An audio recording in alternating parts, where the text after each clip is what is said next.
아랍어, 영어, 프랑스어, 중동의 외국어 교육은 수십 년간 이 세 언어를 중심으로 돌아갔습니다. 그런데 지금 사막 한가운데 대학 강의실에서 이상한 소리가 들립니다. 석유 왕국의 젊은이들이 한글 제음을 따라 읽고 있습니다. 처음엔 웃었습니다. K-팝 팬들의 취미 활동이라고요. 그런데 수강 신청이 폭주하기 시작했습니다. 대기자 명단이 생겼습니다. 지금부터 중동 한국어 교육 열풍의 충격 실화 시작합니다.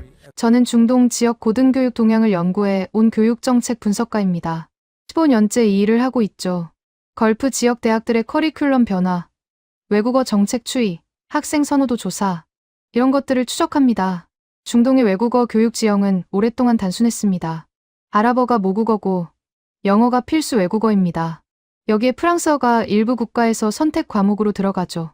북아프리카 쪽은 프랑스 식민 역사 때문에 프랑스어 비중이 높고요. 이 삼각 구도는 거의 반세기 동안 흔들리지 않았습니다. 제가 이 분야에 뛰어들었을 때 선배 연구자들이 말했습니다. 중동 외국어 교육? 변수 없어. 영어 확대, 프랑스어 유지. 끝이야. 틀린 말이 아니었습니다. 실제로 데이터가 그랬으니까요. 아랍에미리트, 사우디아라비아, 카타르, 쿠웨이트. 이 나라들의 대학 외국어 개설 현황을 보면 영어가 압도적 1순위입니다. 그 다음이 프랑스어, 독일어, 스페인어 순이죠. 아시아 언어요? 거의 없었습니다. 중국어가 2000년대 중반부터 슬슬 들어오기 시작했습니다. 경제대국이니까요. 하지만 개설 대학 수는 손에 꼽을 정도였습니다. 일본어는 더 적었고요. 한국어? 솔직히 말씀드리죠. 2010년대 초반까지 중동 대학에서 한국어 강좌를 찾기란 거의 불가능했습니다. 있다 해도 문화원 수준의 취미 클래스였습니다. 정규 학점 과목이 아니었어요. 저도 당연하다고 생각했습니다. 한국과 중동, 지리적 거리만 해도 7,000km가 넘습니다. 직항으로 10시간 이상 걸리죠. 역사적 접점도 거의 없었습니다. 식민 관계도, 종교적 연결고리도, 이민 역사도 미미했습니다. 언어를 배운다는 건 단순한 호기심이 아닙니다. 필요가 있어야 합니다. 그 필요는 보통 세 가지에서 나옵니다. 경제적 기회, 학문적 접근, 문화적 동경. 한국은 중동 입장에서 이 세 가지 모두 약했습니다. 경제, 물론 한국 기업들이 중동에서 건설 프로젝트를 따내긴 했죠. 하지만 실무는 영어로 돌아갔습니다. 한국어를 알아야 할 이유가 없었어요. 학문, 중동 학생들이 유학을 간다면 미국, 영국, 프랑스였습니다.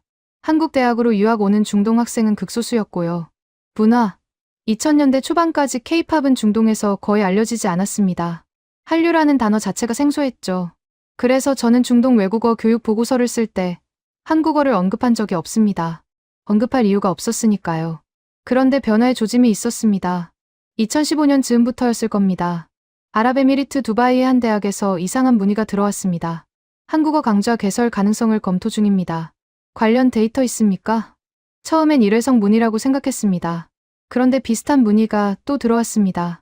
사우디아라비아 리야드 대학에서요. 학생들 사이에서 한국어 학습 수요가 감지됩니다. 타 대학 개설 사례를 알고 싶습니다. 저는 고개를 갸웃거렸습니다. 한국어? 중동에서? 왜? 당시 저는 이 현상을 과소평가했습니다. K-팝 팬덤의 일시적 유행이라고 봤거든요.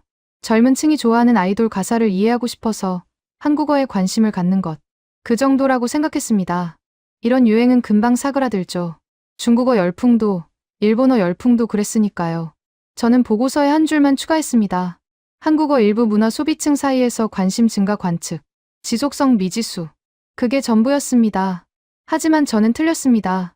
이 한 줄이 얼마나 큰 오판이었는지 저는 몇 년 뒤에야 깨달았습니다.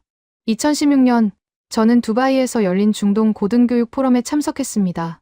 매년 열리는 행사죠. 각국 대학 관계자들이 모여서 커리큘럼 동향을 공유합니다. 저는 외국어 교육분과 세션을 맡고 있었고요. 그의 세션 주제는 영어 이후의 언어였습니다. 영어 교육은 이미 포화 상태였거든요. 걸프 지역 대학 대부분이 영어 강의를 도입했고 학생들의 영어 실력도 상향 평준화됐습니다. 이제 질문은 영어 다음에 뭘 가르칠 것인가로 넘어갔죠.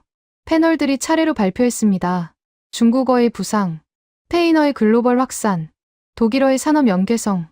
익숙한 내용들이었습니다. 그런데 쉬는 시간에 한 사우디 대학 관계자가 제게 다가왔습니다. 혹시 한국어 강좌 운영 사례 아시는 거 있습니까? 또 한국어였습니다. 저는 물었죠. 학생들이 요청합니까? 요청 정도가 아닙니다. 민원입니다. 민원이라는 단어에 저는 놀랐습니다. 무슨 민원이요? 왜 우리 대학엔 한국어 수업이 없느냐고요. 다른 대학엔 있는데. 저는 고개를 갸웃거렸습니다. 다른 대학이요? 어디 말입니까? 두바이에 몇 군데 생겼다고 하던데요. 저는 그제야 확인해 봐야겠다고 생각했습니다. 포럼이 끝나고 저는 걸프 지역 주요 대학들의 외국어 개설 현황을 다시 조사했습니다. 놀라운 결과가 나왔습니다. 2014년에서 2016년 사이 아랍에미리트와 사우디아라비아의 대학 중 한국어 관련 강좌를 개설하거나 준비 중인 곳이 눈에 띄게 늘어 있었습니다. 정규 학점 과목인 곳도 있었고 비학점 특별 과정인 곳도 있었습니다. 형태는 다양했지만 방향은 같았습니다. 한국어가 들어오고 있었습니다. 저는 의아했습니다. 왜 이 시점에? K-팝이야 2010년대 초반부터 있었습니다. 한류 드라마도 마찬가지고요. 그런데 왜 갑자기 대학 차원에서 움직이기 시작한 걸까요? 저는 데이터를 더 파고들었습니다. 단서는 학생들의 수강 동기 조사에서 나왔습니다. 한 아랍에미리트 대학에서 한국어 수강생들을 대상으로 설문을 실시했더군요. 한국어를 배우려는 이유가 무엇입니까? 응답 중 가장 많은 비율을 차지한 건 예상대로 한국 문화 콘텐츠 이해였습니다. K-팝, 드라마, 영화, 자막 없이 보고 싶다는 거죠. 하지만 두 번째 응답이 흥미로웠습니다. 향후 취업 및 경력 개발에 도움이 될 것 같아서. 취업, 문화 소비가 아니라 경력 개발. 이 응답 비율이 2014년 대비 2016년에 눈에 띄게 상승해 있었습니다. 저는 무슨 일이 있었는지 역추적하기 시작했습니다. 2010년대 중반, 걸프 지역에서 무슨 일이 벌어지고 있었을까요? 답은 경제 구조 전환이었습니다. 사우디아라비아의 비전 2030점, 2016년 4월에 공식 발표됐습니다. 석유 의존 경제에서 벗어나겠다는 대대적인 국가 개조 계획이었죠. 핵심은 산업 다각화였습니다. 관광, 엔터테인먼트, 제조업, 방위산업, 신재생 에너지. 이걸 실현하려면 외국 기업들의 투자와 기술 이전이 필요했습니다. 그리고 한국 기업들이 그 파트너 목록에 올라 있었습니다. 건설은 이미 오래전부터였죠. 한국 건설사들은 중동에서 수십 년간 대형 프로젝트를 수행해 왔습니다. 하지만 2010년대 중반부터는 영역이 확장됐습니다. 방위산업 협력 논의가 본격화됐습니다. 에너지 분야 협력도 늘었고요. 스마트 시티 프로젝트에 한국 기술 기업들이 참여하기 시작했습니다. 아랍에미리트도 마찬가지였습니다. 두바이와 아부다비는 이미 탈석유 경제를 향해 달리고 있었고 한국과의 경제 협력은 꾸준히 확대되고 있었습니다. 저는 퍼즐 조각이 맞춰지는 걸 느꼈습니다. 학생들은 바보가 아니었습니다. 한국 기업들이 중동에 들어오고 있다는 걸 알고 있었죠. 그 기업들에 취직하거나 그 기업들과 일하려면 한국어가 경쟁력이 될 수 있다는 계산을 하고 있었습니다. 물론 실무는 영어로 돌아갑니다. 그건 맞아요. 하지만 한국어를 조금이라도 할 수 있다면 한국인 파트너들과 라포를 형성하기 쉬워지죠. 협상에서 미묘한 뉘앙스를 이해할 수 있고요. 이건 실용적 판단이었습니다. 문화 팬덤에서 시작했지만 경제적 계산으로 전환되고 있었습니다. 저는 이 흐름을 보고서에 반영해야 했습니다. 하지만 솔직히 말씀드리면 저는 여전히 조심스러웠습니다. 이게 정말 지속 가능한 트렌드인지 확신이 없었거든요. 중동의 외국어 학습 열풍은 왔다가 사라지는 경우가 많았습니다. 일본어도 그랬죠. 2000년대 초반에 애니메이션 열풍으로 일본어 학습자가 늘었다가 몇 년 뒤 다시 줄어들었습니다. 한국어도 같은 전철을 밟을 수 있었습니다. 저는 보고서에 이렇게 썼습니다. 한국어 학습 수요 증가 확인. 다만 지속성 검증 필요. 향후 2-3년간 추이 관찰 권장. 여전히 유보적인 표현이었습니다. 하지만 현장은 제 예상보다 빠르게 움직이고 있었습니다. 2017년 사우디아라비아 교육부가 외국어 교육 다변화 정책을 발표했습니다. 영어 중심에서 벗어나 다양한 언어 교육을 확대하겠다는 내용이었죠. 구체적인 언어 목록에 한국어가 포함돼 있었습니다. 중국어, 일본어와 함께요. 저는 그 발표문을 보면서 생각했습니다. 이건 단순한 문화 트렌드가 아니구나. 정책 레벨에서 움직이기 시작했다. 그리고 그해 말, 제가 알던 두바이 한 대학에서 연락이 왔습니다. 한국어 강좌 수강 신청이 정원 초과됐습니다. 대기자 명단을 만들어야 할 것 같습니다. 대기자 명단. 취미 클래스에 대기자 명단이 생겼습니다. 저는 그제야 깨달았습니다. 뭔가 큰 게 시작되고 있었습니다. 그리고 저는 아직 그 크기를 제대로 파악하지 못하고 있었습니다. 2018년 초, 저는 아부다비에 있었습니다. 한 대학의 외국어 교육 프로그램 평가 자문을 맡았거든요. 이틀짜리 출장이었습니다. 첫째 날은 영어 프로그램 검토였고, 둘째 날 오전에 시간이 비었습니다. 담당자가 물었죠. 혹시 한국어 수업 참관하실 생각 있으세요? 저는 고개를 끄덕였습니다. 현장을 직접 보고 싶었거든요. 강의실은 본관 3층 끝에 있었습니다. 문을 열고 들어가는 순간 저는 멈춰섰습니다. 자리가 꽉 차 있었습니다. 25명 정원인데 학생이 30명은 돼 보였습니다. 뒷자리에 의자를 추가로 가져다 놓은 게 눈에 들어왔죠. 강사는 한국인 여성이었습니다. 아부다비 한국문화원에서 파견 나온 분이라고 나중에 들었습니다. 수업 내용은 기초 회화였습니다. 안녕하세요. 저는 무함마드입니다. 만나서 반갑습니다. 학생들이 따라 읽었습니다. 발음이 어눌했지만 열의는 느껴졌습니다. 저는 뒷자리에 앉아서 관찰했습니다. 학생 구성이 흥미로웠습니다. 히잡을 쓴 여학생들이 절반 이상이었고 남학생들도 꽤 있었습니다. 나이대는 20대 초반에서 중반. 노트북이나 태블릿에 필기하는 학생이 많았고 몇몇은 휴대폰으로 강사의 발음을 녹음하고 있었습니다. 수업이 끝나고 저는 몇몇 학생들에게 말을 걸었습니다. 한국어 배우는 이유가 뭐예요? 첫 번째 학생은 22살 여학생이었습니다. 경영학 전공이라고 했죠. 처음엔 방탄소년단 때문이었어요. 가사를 이해하고 싶었거든요. 예상한 대답이었습니다. 지금도 그래요? 아니요. 지금은 목표가 바뀌었어요. 어떻게요? 한국 기업에서 일하고 싶어요. 삼성이나 현대 같은데요. 여기 지사가 많잖아요. 저는 고개를 끄덕였습니다. 두 번째 학생은 24살 남학생이었습니다. 공학 전공. 한국 방위산업에 관심 있어요. 방위산업이라는 단어에 저는 살짝 놀랐습니다. 왜요? 우리나라가 한국에서 무기 많이 사잖아요. 그쪽 분야에서 일하려면 한국어 알면 유리할 것 같아서요. 저는 메모를 했습니다. 방위산업 연계 동기. 세 번째 학생은 21살 여학생이었습니다. 미디어 전공. 한국 드라마 제작 시스템을 배우고 싶어요. 한국 유학도 생각 중이에요. 유학이요? 네. 한국 대학의 영상 제작 전공 있잖아요. 거기 가려면 한국어 실력이 있어야 한대요. 저는 놀랐습니다. 유학까지 고려하는 학생이 있었습니다. 네 번째 학생은 26살이었습니다. 이미 졸업한 직장인인데 저녁 수업을 듣고 있다고 했죠. 저는 건설 회사에서 일해요. 한국 협력사랑 프로젝트 많이 하거든요. 영어로 소통 안 돼요? 되죠. 그런데 한국 사람들이 한국어로 회의할 때 제가 알아들으면 다르잖아요. 실용적 계산이었습니다. 저는 강의실을 나오면서 생각했습니다. 4명의 학생, 4가지 다른 동기, K-팝에서 시작한 학생, 취업을 노리는 학생, 유학을 준비하는 학생, 현업에서 써먹으려는 학생. 시작점은 문화였지만 도착점은 전부 달랐습니다. 공통점은 하나였습니다. 모두 한국어가 자신의 미래에 도움이 될 거라고 판단하고 있었습니다.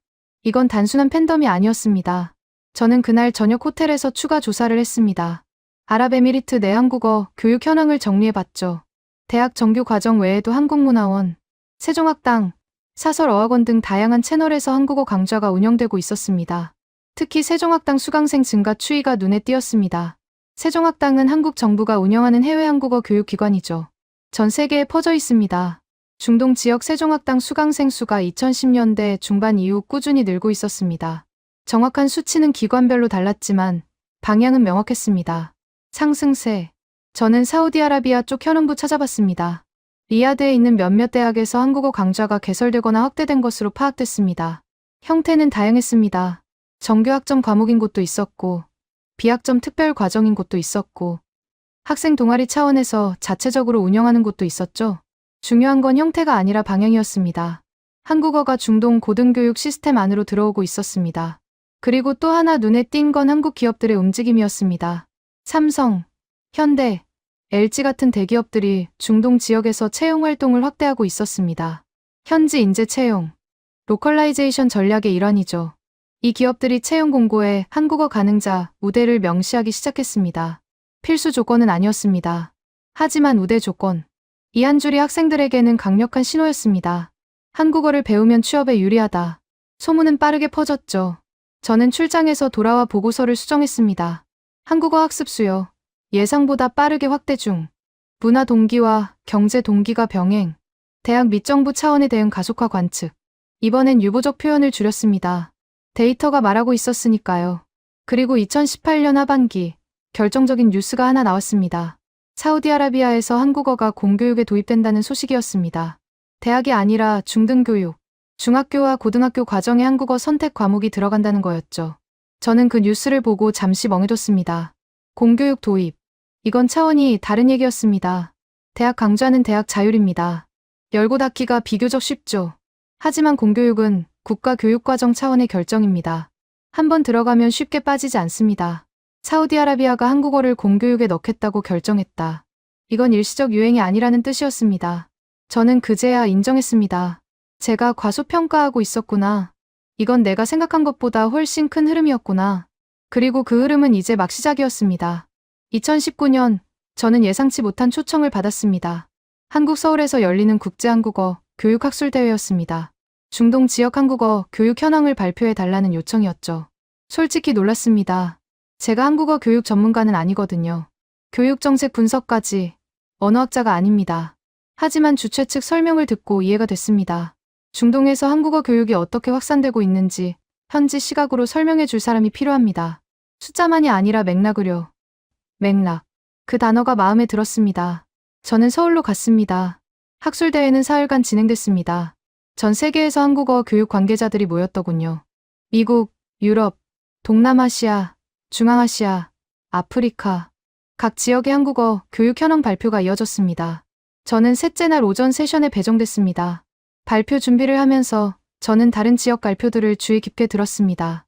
흥미로운 패턴이 보였습니다. 거의 모든 지역에서 한국어 학습자가 증가하고 있었습니다. 증가폭은 지역마다 달랐지만 방향은 같았죠. 그리고 공통된 요인이 있었습니다. 첫째, K-팝과 K-드라마로 대표되는 한류 콘텐츠. 둘째, 한국 기업의 글로벌 진출 확대. 셋째, 한국 정부의 해외 한국어 교육 인프라 투자. 세종학당 확대. 한국어 교원 파견. 교재 개발 지원. 이런 것들이죠. 저는 중동 발표를 준비하면서 이 세 가지 요인이 중동에서 어떻게 작동하는지 정리했습니다. 첫째, 한류 콘텐츠. 중동에서 한류는 늦게 왔지만 빠르게 퍼졌습니다. 2010년대 초반까지만 해도 K-팝은 일부 매니아층의 취향이었습니다. 하지만 2010년대 중반 이후 상황이 바뀌었죠. 소셜미디어의 영향이 컸습니다. 유튜브, 인스타그램, 틱톡 이런 플랫폼을 통해 K-팝 콘텐츠가 국경을 넘어 퍼졌습니다. 중동 젊은 층은 스마트폰 보급률이 높습니다. 인터넷 접근성도 좋고요. K-팝 아이돌의 뮤직비디오가 알고리즘을 타고 중동 젊은이들의 화면에 나타났습니다. 처음엔 호기심이었죠. 이게 뭐지? 그 다음엔 팬덤이 됐습니다. 방탄소년단, 블랙핑크, 엑소 이런 그룹들의 중동 팬클럽이 우후죽순 생겨났습니다. 팬덤 문화의 특성상 팬들은 아이돌을 더 깊이 이해하고 싶어 합니다. 가사를 알고 싶고 인터뷰를 자막 없이 보고 싶고 브이라이브 방송을 실시간으로 따라가고 싶죠. 그러려면 한국어를 배워야 합니다. 문화 소비가 언어 학습의 첫 번째 문을 열었습니다. 둘째, 한국 기업의 진출. 이건 중동의 특수성이 작용하는 부분입니다. 다른 지역에서 한국 기업은 주로 가전제품이나 자동차로 알려져 있습니다. 중동에서는 다릅니다. 건설이 먼저 들어왔습니다. 1970년대부터 한국 건설사들이 중동에서 대형 프로젝트를 수행해왔죠.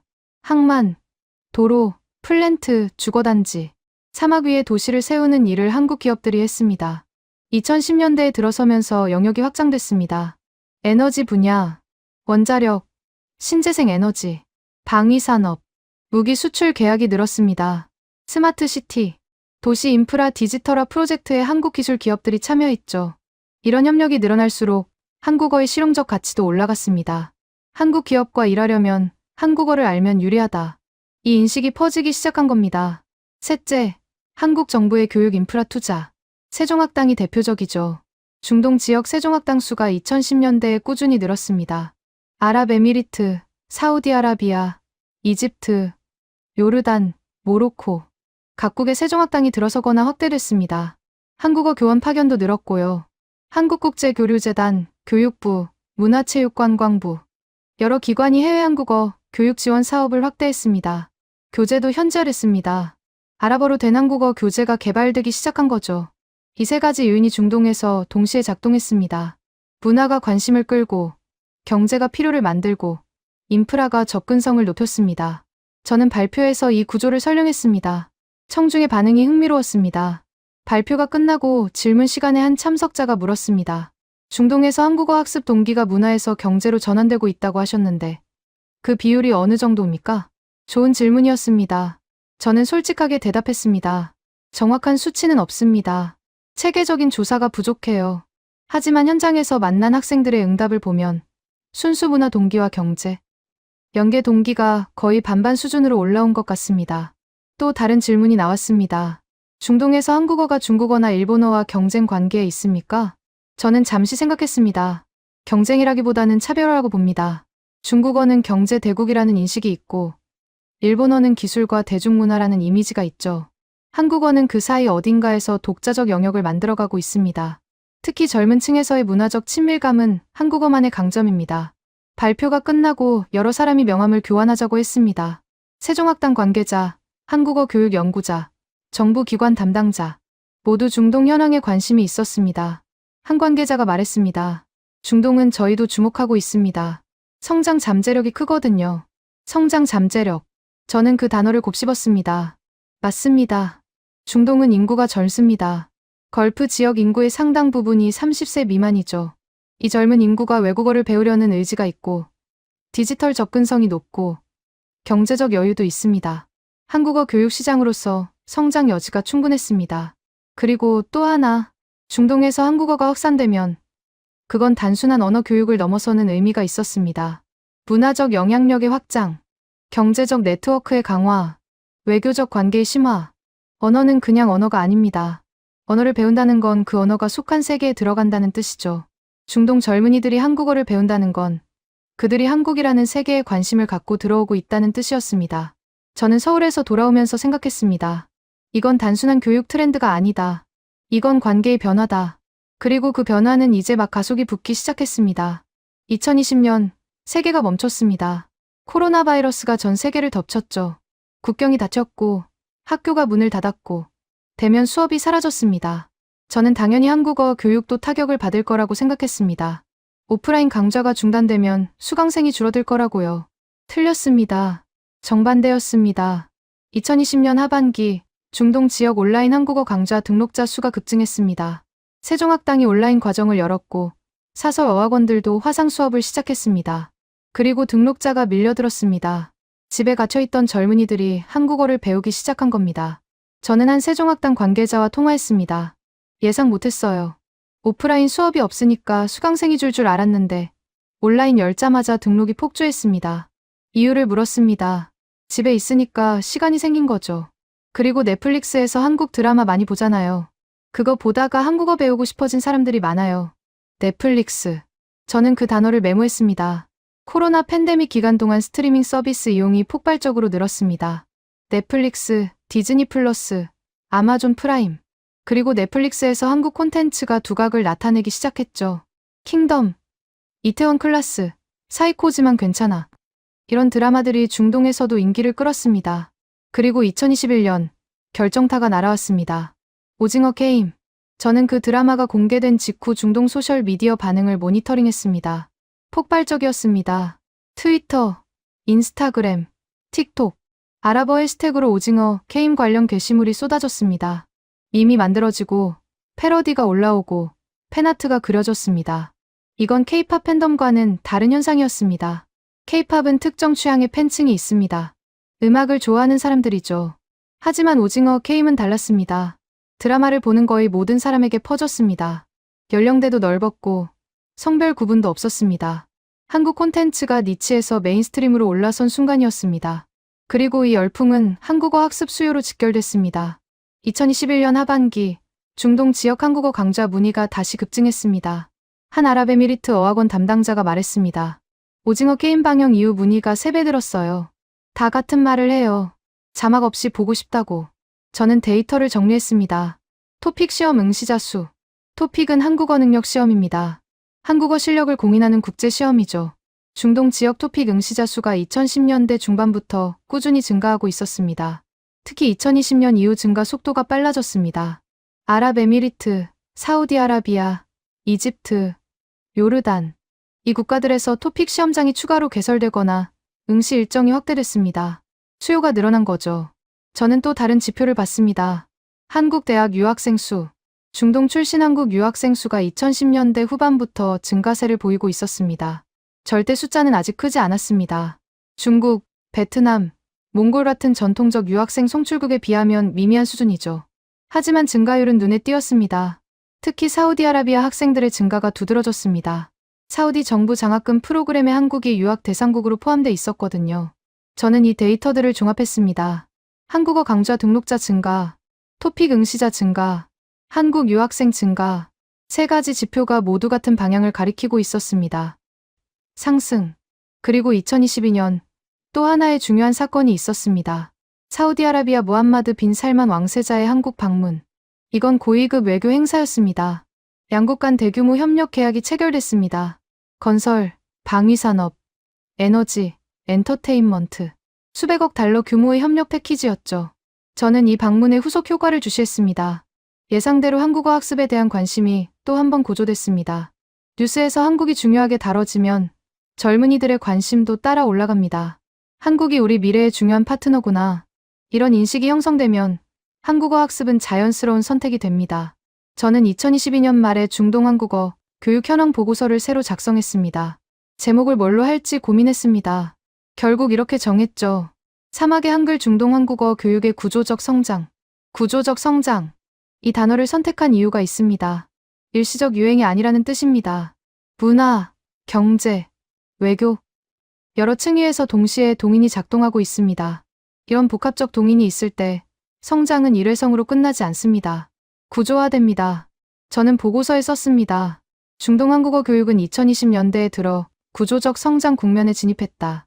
문화 콘텐츠의 폭발적 인기, 경제 협력의 확대, 정부 간 관계 강화가 동시에 작용하고 있다.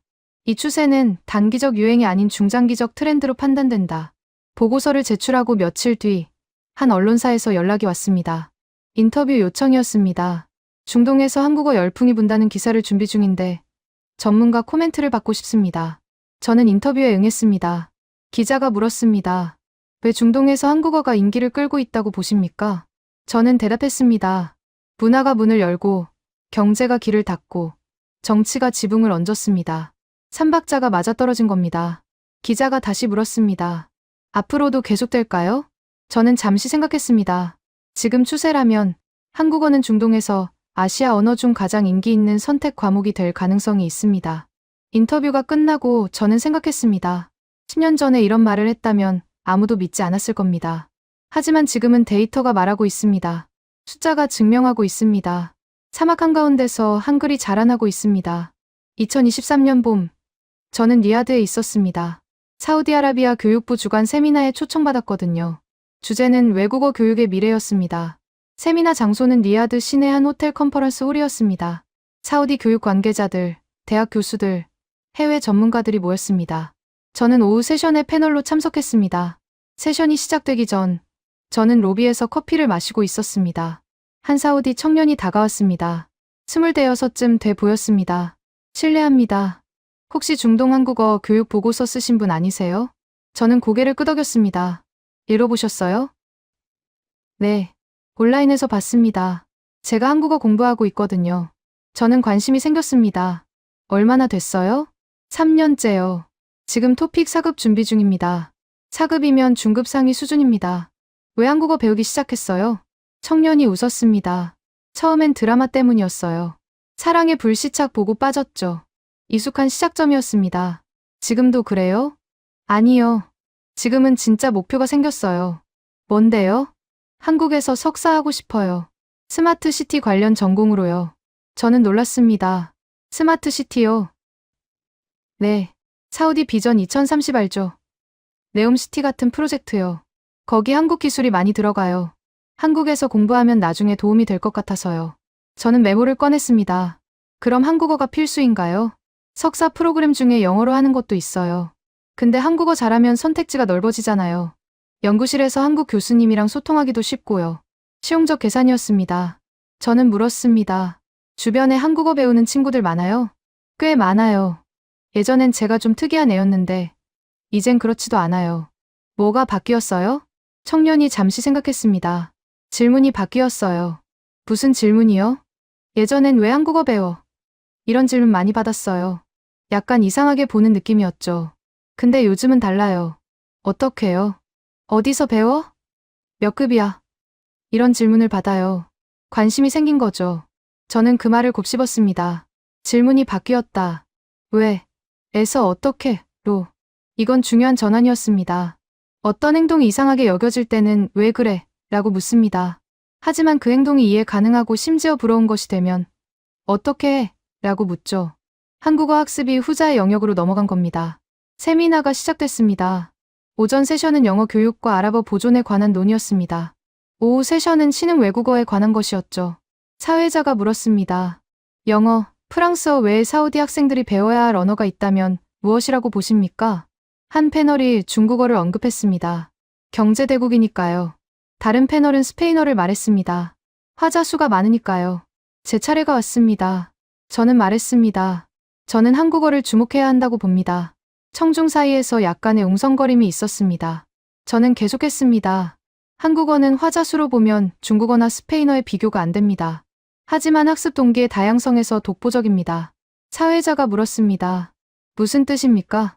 한국어를 배우려는 이유가 한 가지가 아니라는 뜻입니다. 문화 콘텐츠, 취업 기회, 유학, 기술 습득. 여러 갈래의 동기가 동시에 작동합니다. 이런 복합 동기가 있을 때 학습 지속성이 높아집니다. 한 청중이 손을 들었습니다. 그런데 한국어가 중동에서 실질적으로 쓸모가 있습니까? 비즈니스 언어는 영어 아닌가요? 좋은 질문이었습니다. 저는 대답했습니다. 맞습니다. 공식 비즈니스 언어는 영어입니다. 한국 기업도 영어로 소통하죠. 하지만 현장에서 한국어를 아는 현지인은 차별화됩니다. 어떻게요? 신뢰를 얻습니다. 한국 사람들은 외국인이 한국어를 할 때 매우 긍정적으로 반응합니다. 그리고 한국어를 알면 한국인들끼리 나누는 대화를 이해할 수 있습니다.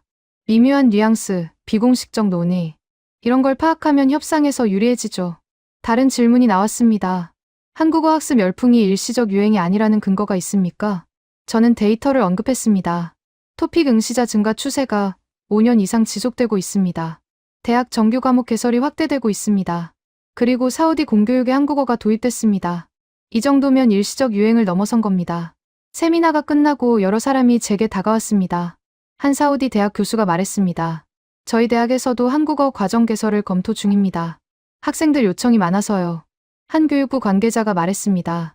한국어 교육 확대 정책에 대한 자문을 구하고 싶습니다. 연락드려도 될까요? 저는 명함을 건넸습니다. 호텔로 돌아오는 길, 저는 창밖을 바라봤습니다. 리야드 시내의 스카이라인이 보였습니다. 고층 빌딩들, 공사 중인 크레인들, 넓은 도로들. 이 도시가 변하고 있었습니다. 사우디아라비아 전체가 변하고 있었죠. 그 변화 속에서 한국이 파트너로 자리 잡고 있었습니다. 그리고 한국어가 그 관계의 끈 중 하나가 되고 있었습니다. 저는 생각했습니다. 15년 전에 이 일을 시작했을 때 중동 외국어 교육은 지루한 분야였습니다. 영어 확대, 프랑스어 유지, 변수 없음. 하지만 지금은 달랐습니다. 한국어라는 변수가 등장했습니다. 그리고 그 변수가 점점 커지고 있었습니다. 저는 호텔방에 들어와 노트북을 열었습니다. 메모를 정리했습니다. 리야드 출장 소감 한국어에 대한 인식 변화 확인. 이상한 취미에서 합리적 선택으로. 질문의 전환, 왜에서 어떻게로. 저는 이 전환이 무엇을 의미하는지 알고 있었습니다. 한국어가 중동에서 정당성을 획득하고 있었습니다. 더 이상 설명이 필요 없는 선택이 되어가고 있었습니다. 그리고 이건 시작에 불과했습니다. 2023년 가을, 저는 예상치 못한 문제에 직면했습니다. 두바이의 한 대학에서 연락이 왔거든요. 한국어 강좌를 확대하고 싶은데 강사를 구할 수가 없습니다. 강사 부족. 저는 처음엔 의아했습니다. 한국어 교원 파견 프로그램이 있잖아요. 세종학당도 있고 한국국제교류재단도 있고. 하지만 담당자의 설명을 듣고 상황을 이해했습니다. 수요 증가 속도가 너무 빠릅니다. 공급이 못 따라가요. 수요와 공급의 불균형. 저는 이 문제를 더 파고들었습니다. 중동 지역 한국어 교원 현황을 조사해봤습니다. 세종학당, 대학, 사서어학원, 문화원. 여러 채널에서 한국어를 가르치는 교원이 있었습니다. 하지만 숫자가 부족했습니다. 특히 자격을 갖춘 전문 교원이 부족했죠. 한국어를 가르치려면 그냥 한국인이면 되는 게 아닙니다. 외국어로서의 한국어 교육은 전문 영역입니다. 한국어 문법을 체계적으로 설명할 수 있어야 하고, 외국인 학습자의 어려움을 이해해야 하고, 교수법을 알아야 합니다. 이런 전문성을 갖춘 교원 수가 제한적이었습니다. 그리고 중동은 경쟁이 심한 곳이었습니다. 한국어 교원 입장에서 중동은 매력적인 곳이 아닐 수 있거든요. 기후가 극단적입니다. 여름엔 40도를 넘기죠. 문화적 차이도 큽니다. 그리고 한국에서 멀어요. 같은 해외 파견이라면 동남아시아나 일본, 미국을 선호하는 교원이 많았습니다. 결과적으로 중동에 오려는 한국어 교원이 부족했습니다. 저는 한 세종학당 관계자와 통화했습니다. 교원 충원이 어렵습니다. 모집해도 지원자가 적어요. 왜 그렇죠? 중동 기피 현상이 있어요. 환경이 힘들다고 생각하거든요. 특히 젊은 교원들이 안 오려고 해요. 저는 다른 쪽에서도 확인했습니다. 사우디아라비아의 한 대학 담당자가 말했습니다. 한국에서 교원 파견받으려고 했는데 절차도 복잡하고 시간도 오래 걸려요. 그래서 현지에서 구하려고 하는데 자격 있는 분이 없어요. 현지 채용의 한계. 중동에 거주하는 한국인 중에 한국어 교육 자격을 갖춘 사람이 많지 않았습니다.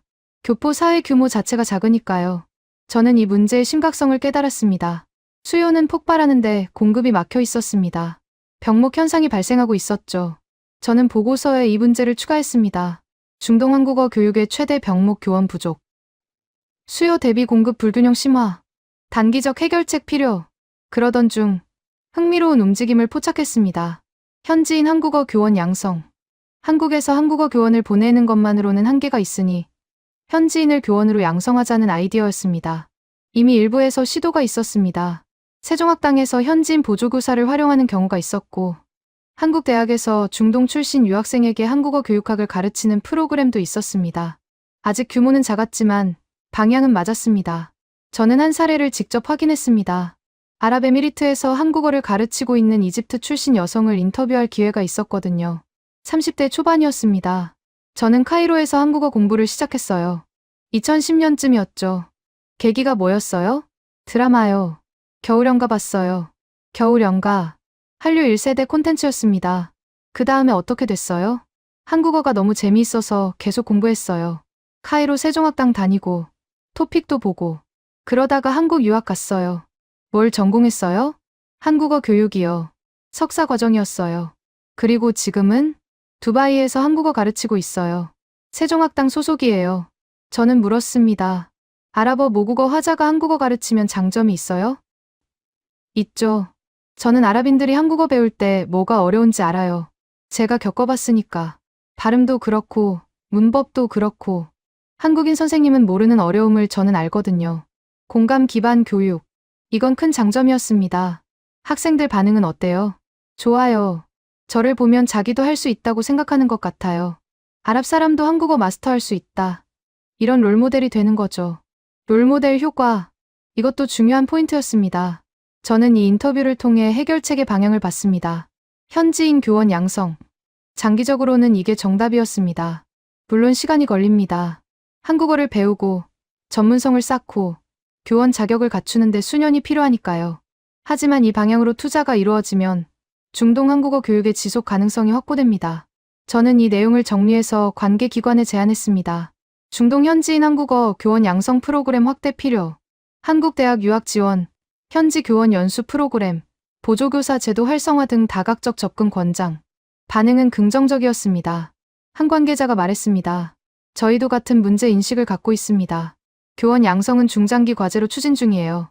중장기 과제. 맞는 표현이었습니다. 한국어 교육의 확산은 단거리 경주가 아니라 마라톤이었습니다. 인프라를 구축하고 인력을 양성하고 시스템을 만들어야 합니다. 시간이 걸리는 일이죠. 하지만 방향은 정해졌습니다. 수요가 있고 필요성이 인정됐고 움직임이 시작됐습니다. 저는 2023년 말에 중동 출장 보고서를 마무리하면서 이렇게 썼습니다. 중동 한국어 교육은 성장통을 겪고 있다. 수요 폭발, 공급 부족, 인프라 미비. 하지만 이 성장통은 긍정적 신호다. 성장하지 않으면 성장통도 없다. 병목을 해소하면 다음 단계로 도약할 수 있다. 성장통. 저는 이 단어가 마음에 들었습니다. 고통이지만 성장의 증거였으니까요. 2024년, 저는 15년간의 연구를 정리하고 있었습니다. 중동 외국어 교육 동향. 제 전문 분야였죠. 그 중에서도 한국어 섹션이 가장 많이 달라졌습니다. 2010년 초반에 썼던 보고서를 다시 펼쳐봤습니다. 한국어 관련 언급은 딱 한 줄이었습니다. 한국어 해당 사항 없음. 저는 쓴웃음을 지었습니다. 그때는 그게 맞았습니다. 중동 대학에서 한국어를 가르치는 곳이 사실상 없었으니까요. 하지만 지금은 달랐습니다. 2024년 보고서의 한국어 섹션은 12페이지였습니다. 아랍에미리트, 사우디아라비아, 이집트, 요르단, 쿠웨이트, 카타르, 모로코, 여러 국가에서 한국어 교육이 확산되고 있었습니다. 대학 정규 과목, 세종학당, 사설어학원, 온라인 강좌, 채널도 다양해졌죠. 그리고 사우디아라비아에서는 공교육에 한국어가 들어갔습니다. 중학교와 고등학교에서 한국어를 선택 과목으로 배울 수 있게 된 겁니다. 저는 이 변화의 속도에 놀랐습니다. 10년 만에 해당 사항 없음에서 12페이지가 됐습니다. 저는 보고서를 마무리하면서 생각했습니다. 이 변화를 어떻게 설명해야 할까? 단순히 K-팝 때문이라고 하기엔 부족했습니다. 물론 K-팝이 문을 열었습니다. 그건 사실이에요. 방탄소년단, 블랙핑크, 이런 그룹들이 중동 젊은이들의 관심을 끌었죠. 하지만 문화만으로는 이 규모의 확산을 설명할 수 없었습니다. 일본 애니메이션도 중동에서 인기가 있었습니다. 그런데 일본어가 한국어처럼 확산되진 않았죠. 차이가 뭘까요? 저는 3가지를 정리했습니다. 첫째, 경제적 기회의 가시성. 한국 기업들이 중동에서 대형 프로젝트를 수행하고 있었습니다. 건설, 에너지, 방위산업, 스마트시티. 젊은이들은 이 기업들에 취업할 기회가 있다는 걸 알았습니다. 한국어가 경쟁력이 될 수 있다는 계산이 작동한 거죠. 일본 기업도 중동에 진출해 있습니다. 하지만 최근 10년간 한국 기업의 존재감 확대 속도가 더 빨랐습니다. 특히 방위산업 수출이 눈에 띄었죠. 사우디아라비아, 아랍에미리트가 한국에서 무기를 구매했습니다. 이런 뉴스가 나올 때마다 젊은이들은 생각했습니다. 한국이 우리나라의 중요한 파트너구나. 한국어를 알면 도움이 되겠구나. 둘째, 정부 간 관계 강화. 2020년대 들어 한국과 걸프 국가들의 외교 관계가 눈에 띄게 강화됐습니다. 정상회담, 대규모 협력 계약, 상호 방문. 이런 이벤트들이 뉴스에 자주 등장했습니다. 정부가 관계를 중시한다는 신호였죠. 그리고 정부의 신호는 국민들에게 전달됩니다. 한국이 중요한 나라라는 인식이 형성됐습니다. 그 인식이 한국어 학습으로 이어진 거예요. 셋째, 한국 콘텐츠의 보편성. K-팝과 K-드라마는 특정 취향의 팬만 소비하는 게 아니었습니다. 오징어 게임 같은 콘텐츠는 전 세계적 메인스트림이 됐죠. 중동에서도 마찬가지였습니다. 한국 콘텐츠가 주류 문화로 올라섰습니다. 이건 일본 콘텐츠와의 차이였습니다. 애니메이션은 여전히 특정 팬층의 영역으로 인식됩니다. 하지만 한국 드라마와 영화는 누구나 보는 것이 됐죠. 이 보편성이 한국어 학습의 문턱을 낮췄습니다. 저는 이 3가지를 종합해서 결론을 내렸습니다. 한국어가 중동에서 확산된 건 우연이 아니었습니다. 문화, 경제, 외교, 3가지 요인이 동시에 작동했습니다. 그리고 이 조합은 다른 언어에는 없는 것이었습니다. 저는 보고서의 마지막 문장을 썼습니다. 한국어는 중동에서 아시아 언어 중 가장 빠르게 성장하고 있다. 이 추세는 단기적 유행이 아닌 구조적 변화로 판단된다. 보고서를 제출하고 며칠 뒤, 저는 서울에서 열린 학술대회에 다시 참석했습니다. 발표 후 질의응답 시간이었습니다. 한 참석자가 물었습니다. 중동과 한국은 지리적으로 멉니다. 문화적으로도 다르고요. 그런데 왜 한국어가 확산됩니까? 저는 대답했습니다. 거리보다 필요가 이깁니다. 무슨 뜻입니까? 사람들은 지도상의 거리로 언어를 선택하지 않습니다. 자신에게 필요한가, 미래에 도움이 되는가, 이걸로 선택합니다. 저는 계속했습니다. 중동 젊은이들에게 한국어는 필요한 언어가 되고 있습니다. 좋아하는 콘텐츠를 이해하고 싶어서, 취업에 유리할 것 같아서, 유학을 가고 싶어서. 이유는 다양하지만 결론은 같습니다. 한국어가 자신의 미래에 도움이 된다고 판단하고 있는 겁니다. 질문자가 다시 물었습니다. 앞으로도 계속될까요? 저는 잠시 생각했습니다. 2가지 조건이 충족되면 계속될 겁니다. 뭔데요? 첫째, 한국 콘텐츠의 매력이 유지되어야 합니다. 문화가 문을 여니까요. 둘째, 한국과 중동의 경제 협력이 계속 확대되어야 합니다. 실용적 동기가 필요하니까요. 저는 덧붙였습니다. 지금 추세로 보면 2가지 모두 당분간 유지될 것 같습니다. 학술대회가 끝나고 저는 공항으로 향했습니다. 비행기를 기다리면서 창밖을 바라봤습니다. 서울 인천공항. 여기서 중동까지 10시간. 물리적 거리는 여전히 멀었습니다. 하지만 심리적 거리는 좁아지고 있었습니다. 사막의 젊은이들이 기억, 니은, 디귿을 배우고 있었습니다. 안녕하세요라고 인사하고 있었습니다. 토픽 시험을 준비하고 있었습니다. 한국 유학을 꿈꾸고 있었습니다. 저는 15년 전을 떠올렸습니다. 그때 선배 연구자가 말했죠. 중동 외국어 교육? 변수 없어. 틀렸습니다. 변수가 있었습니다. 한국어라는 변수가. 그리고 그 변수는 아직 성장 중이었습니다. 저는 생각했습니다. 10년 뒤에는 어떻게 됐을까? 중동의 한국어 화자가 얼마나 늘었을까? 한국 기업에서 일하는 아랍인이 얼마나 많아졌을까? 한국을 방문하는 중동 관광객이 얼마나 증가했을까? 알 수 없었습니다. 하지만 방향은 알 수 있었습니다. 상승, 확산, 연결, 거리보다 필요가 이기고 있었습니다. 그리고 그 필요는 점점 커지고 있었습니다.